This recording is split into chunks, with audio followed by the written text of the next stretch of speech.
rather than welcome. That you're sharing something with them. Because if you're sharing something with other people, they might think it's a trap. It's a thing you're trying to get them in, so to sort of suck them in to pay more to you, sort of thing. So how can we change that? I mean, well, it is changing. It is changing very slowly. I mean, I'm not brought up here, so I'm getting a different point of view, and it is slowly changing. But don't expect a revolution. Oh no, I'm not. I'm just interested.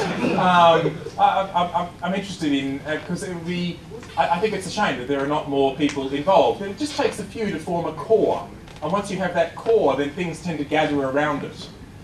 You get more developers around, like the Swansea University Computer Centre with Alan Cox, and I sort of got a group in Canberra, and then we've got people sort of all over the place. You tend to form a group, and that's right. And I mean, I don't know. I haven't been around here long enough to say, but I think there's quite a few people who tried to do that in Hong Kong, and well, really hasn't been too successful. Right. Even if you have a Hong Kong who are migrated to the US. Yeah, that happens a lot in Australia too. A lot of people move to the US for the better jobs and better money and things, but that also means the terrible US lifestyle is. I want to say something. They're moving up to China, so right? Yes. Okay. Much better. Yeah. I want to say something. I think it's changing when more Chinese people come back from abroad, studying there, and they bring back the culture from there. Yes. But I think the most important thing is the Chinese haven't time for hobbies. They are working 10 to 12 hours a day. And even Saturday and Sunday they have to work. Yes. Well, that's what I do, but that's because it's my hobby. A hobby is another thing when you are free from your job, from your work. But the Chinese is still working for the job from the company. Yes, yes. What about students?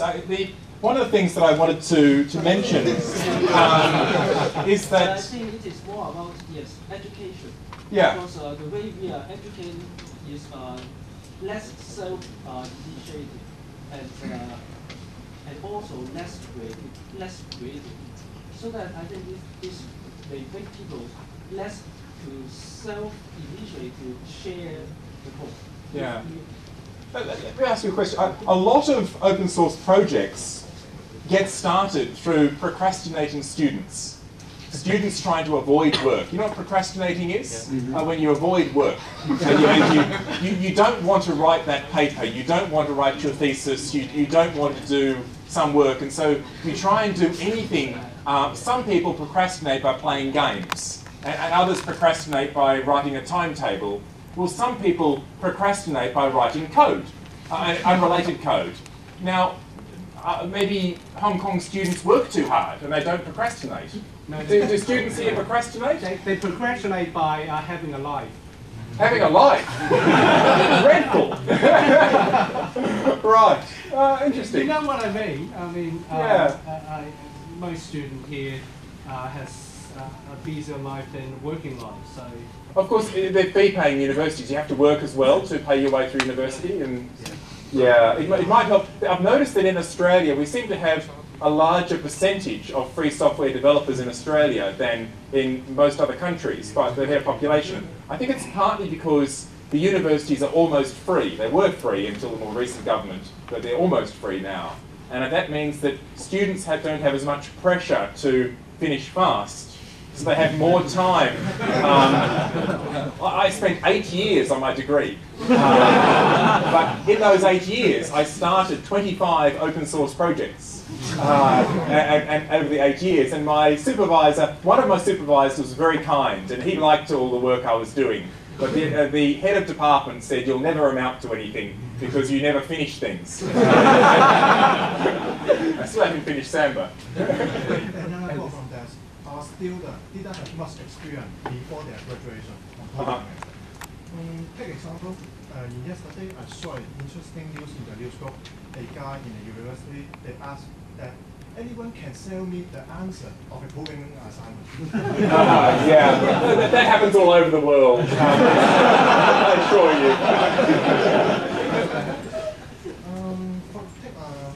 Just in my university, I think it's only about 3 or 4 people in my class that are able to program. Right. Yeah, and that's a computer science course. Yeah. I understand that actually. That's I used to teach computer science, and first year students, a very large percentage of them, really they just turned the wrong corner, and they really meant to go into economics or something, but they accidentally got in the wrong classroom. Some reason they were doing computing, and I remember one student who plaintively asked me in the first lecture, first year, and at the end of the lecture said, "We have to program?" Yes. So yes, I understand that with many students, but there's usually a number of students. Some of them are the ones that are doing well. Some of them might be doing badly because they procrastinate a lot, and there's usually a core group that do work as a hobby in their spare time. The ones who join computer club. Do you have computer club here at computer clubs here at the university or universities here? No? You don't have clubs that play with computers? No? Maybe? Yeah? Expert never participate in this club. Yeah. Only for the guys that don't know computer. Oh yes, but that's okay. See, do you realise? I should tell you the story. Do you know where the term RFC, request for comment? They're the not standards documents. They're sort of a type of standards document, generalising a bit. And many of the internet protocols are written up as RFCs, request for comments. Who can tell me why they are called request for comments? No. They're called request for comments, and there's actually an RFC on this. One of the RFCs explains why they're called request for comments.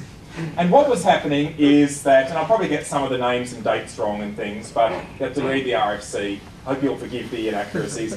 When the internet was invented, and it wasn't done by Al Gore, when the internet was invented, there was some hardware delivered to MIT, right? This hardware was networking hardware, but no software came with it.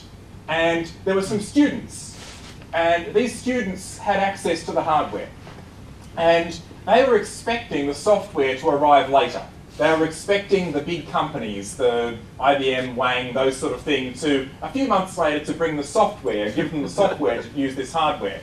But as an exercise in their computer club, just by themselves in their own club, without any teachers helping, they decided that they would play with this hardware as an exercise. And they wrote up the results of their exercises as request for comments. And the request for comments were comments from the experts. They were waiting for the experts from Wang and IBM and all these other big companies to tell them what was wrong with their ideas. That is the internet protocol. They're still waiting for the experts. So if you rely on experts, you will not get anywhere. But maybe thinking they're coming is okay. So you really do need to be a bit self-starting. Play with hardware, play with software, experiment. Don't wait for somebody else to tell you how to do things. Find it out for yourself. Learn the diagnostic tools, like some of the tools I've shown you, and learn for yourself. I've seen some really talented programmers from China, from Hong Kong, but they seem to be less involved. I think you need to play more, play with software, perhaps a little more, and participate. Could access to resources, I don't know how. I don't think so. I see everyone here